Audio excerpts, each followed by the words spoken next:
നമസ്കാരം, ഞാൻ doctor Reesa, consultant pulmonologist, Attukal Devi hospital. ഇന്നിവിടെ സംസാരിക്കാൻ പോകുന്ന വിഷയം വിട്ടുമാറാത്ത ചുമ. ഇപ്പോൾ പൊതുവെ മഴക്കാലം, പനികളൊക്കെ തുടങ്ങിയപ്പോൾ തന്നെ മിക്ക മുതിർന്നവർക്കും ഉള്ളത്, കുട്ടികൾക്കായാലും മുതിർന്നവർക്കായാലും ഉള്ള ഒരു ഇതാണ് വിട്ടുമാറാത്ത ചുമ. അപ്പോൾ എന്തുകൊണ്ട് വിട്ടുമാറാത്ത ചുമ വരുന്നു, അല്ലെങ്കിൽ നമ്മളതിന് എന്താണ് ചെയ്യേണ്ടത്? വിട്ടുമാറാത്ത ചുമ പല കാരണങ്ങൾ കൊണ്ട് വരും.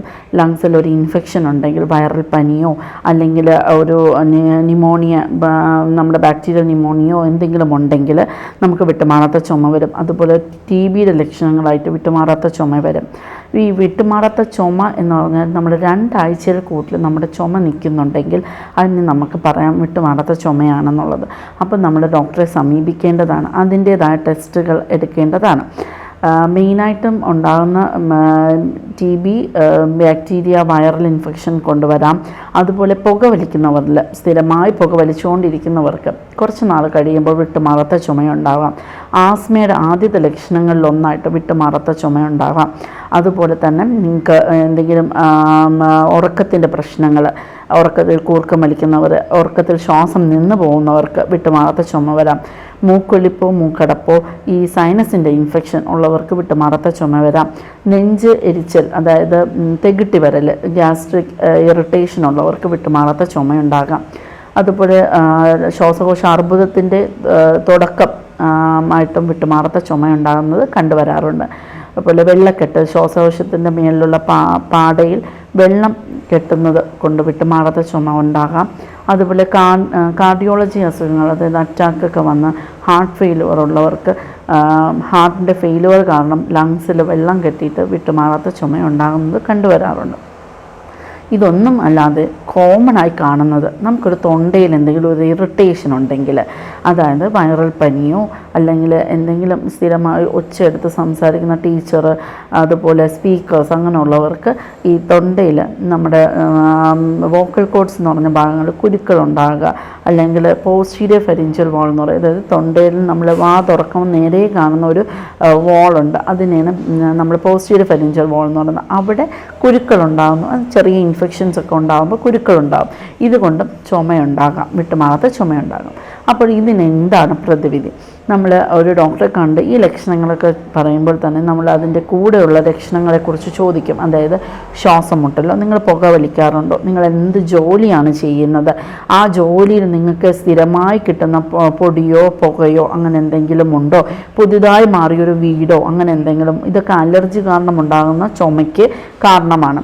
അതായത് ഇപ്പോൾ നിങ്ങളൊരു പുതിയൊരു സ്ഥലത്ത് പോവുക, അല്ലെങ്കിൽ പുതിയൊരു വീട്ടിലേക്ക് പോവുക, പുതിയ ജോലി സ്ഥലത്തേക്ക് പോവുക, അല്ലെങ്കിൽ വീട്ടിൽ പുതിയതായി പെയിൻ്റ് അടിക്കുക, അല്ലെങ്കിൽ ഒരു കർട്ടനോ ഒരു മാറ്റോ എന്തെങ്കിലും പുതിയതായി വാങ്ങിക്കുകയോ ചെയ്യുമ്പോൾ ഉണ്ടാകും ഈ അലർജി ചുമ സ്ഥിരമായിട്ടുണ്ടാകാറുണ്ട്. അതുപോലെ പുകവലിക്കുന്നവരാണെങ്കിൽ ആദ്യം പുകവലിച്ച് കുറച്ച് നാൾ കഴിയുമ്പോൾ ഈ ലക്ഷണങ്ങളൊന്നും കാണിക്കത്തില്ല. പിന്നീട് പുകവലി കാരണം അതിലുള്ള കാർസിനോജൻസ്, അതിലുള്ള കെമിക്കൽസ് കാരണം ലങ്സിൽ ഇൻഫ്ലമേഷൻ ഉണ്ടാക്കുകയും ചുമ ഉണ്ടാക്കുകയും ചെയ്യുന്നു. ഇതൊക്കെ ശ്വാസമുട്ടിൻ്റെ ഒരു മുന്നോടിയായി ചുമയുണ്ടാകാറുണ്ട്.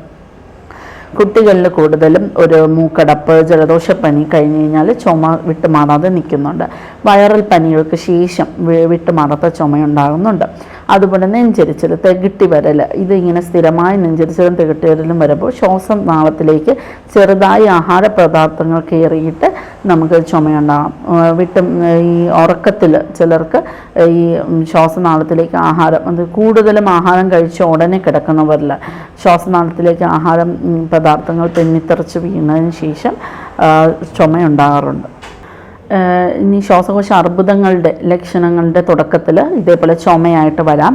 അപ്പം ചുമയുടെ കൂടെ രക്തം തുപ്പലോ അങ്ങനെ എന്തെങ്കിലും ഉണ്ടോ എന്നുള്ളതും കൂടെ ശ്രദ്ധിക്കുക. അതിൻ്റെ കൂടെയുള്ള മറ്റ് ലക്ഷണങ്ങളും ശ്രദ്ധിക്കേണ്ടതാണ്.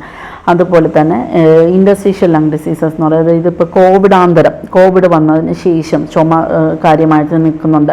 അതുപോലെ തന്നെ നമ്മുടെ ഓട്ടോ ഇമ്മ്യൂൺ ഡിസീസസ് എന്ന് പറയുന്നത് വാതങ്ങൾ, SLE, ലൂപ്പസ് എന്നൊക്കെ പറയും, SLE, സിസ്റ്റമിക് സ്ക്ലിറോസിസ്, അങ്ങനെയുള്ള അസുഖങ്ങളുടെ ഭാഗമായിട്ടും അത് ലങ്സിനെ ബാധിച്ച് അതിൻ്റെ ഭാഗമായിട്ടും വിട്ടുമാറാത്ത ചുമയുണ്ടാകാം. അപ്പോൾ നമ്മൾ ഇതൊക്കെ രോഗലക്ഷണങ്ങൾ നമ്മൾ പറഞ്ഞു അല്ലേ. ഇനിയുള്ളത് നമുക്കിതെങ്ങനെ കണ്ടുപിടിക്കാം? നമ്മൾ ആദ്യം ചെയ്യുന്നത്, ഇങ്ങനെ വിട്ടുമാറാത്ത ചുമയുണ്ടെന്നുണ്ടെങ്കിൽ 2 ആഴ്ച കൂടുതൽ നിൽക്കുന്നുണ്ടെങ്കിൽ ആദ്യത്തെ തുടക്ക ചികിത്സയ്ക്കൊന്നും ഫലം കാണുന്നില്ല എന്നുണ്ടെങ്കിൽ നമ്മളൊരു എക്സ്റേ എടുത്ത് നോക്കും. ആ എക്സ്റേയിൽ എന്തെങ്കിലും പാടുകൾ മുഴകളോ എന്തെങ്കിലും ഉണ്ടെന്നുണ്ടെങ്കിൽ അതിൻ്റെ ഭാഗമായിട്ട് നമ്മുടെ ഒരു CT സ്കാൻ നിർദ്ദേശിക്കാറുണ്ട്. അതും കോൺട്രാസ്റ്റുള്ള CT സ്കാൻ തന്നെ നമ്മൾ നിർദ്ദേശിക്കുന്നു. ഈ CT സ്കാൻ കഴിഞ്ഞതിന് ശേഷം നമ്മൾ പൾമണറി ഫങ്ഷൻ ടെസ്റ്റും നിങ്ങൾക്ക് ഒരു 6 മിനിറ്റ് വാക്ക് ടെസ്റ്റും നമ്മൾ ചെയ്ത് നോക്കാറുണ്ട്. ഈ ടെസ്റ്റുകൾ നമുക്ക് ഏകദേശം അതിൻ്റെ കൂടെ ബ്ലഡ് ടെസ്റ്റുകൾ, അതായത് ചില ബ്ലഡ് ടെസ്റ്റ് ഇൻഫെക്ഷൻ ഉണ്ടോ, സ്പ്യൂട്ടം കൾച്ചർ ചെയ്ത് നോക്കുകയും ഒക്കെ ചെയ്യുമ്പോൾ നിങ്ങൾക്ക് എന്തുകൊണ്ട് നിങ്ങൾക്ക് വിട്ടുമാറാത്ത ചുമ നിൽക്കുന്നു എന്നുള്ളത് കണ്ടുപിടിക്കാൻ കഴിയും. അതിൻ്റെ ചികിത്സകൾ നൽകാൻ കഴിയും. ആ ചികിത്സകൾ ഓരോ അസുഖത്തിനും ഓരോ രീതിയിലുള്ള ചികിത്സകളുമാണ്.